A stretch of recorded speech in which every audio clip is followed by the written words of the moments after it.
egun horretan, ohartu gabe, hau guztia gogoratu duzue. Judo klubari, 2022ko maila,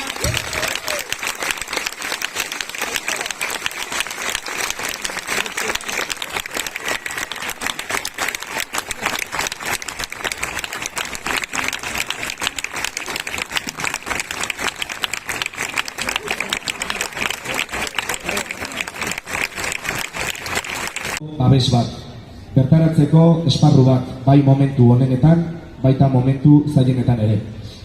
Ez gara soilik entrenatzera juten tatamira. Judoak eta klubak berak eskaintzen dituen baloreak barneratzen ditugu.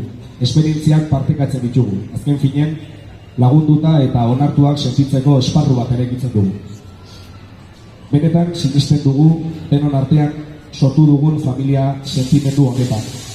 Horrek ematen dio zentzua eguneroko ahaleginari, entrenamendu bakoitzari eta ematen dugun pauso bakoitzari.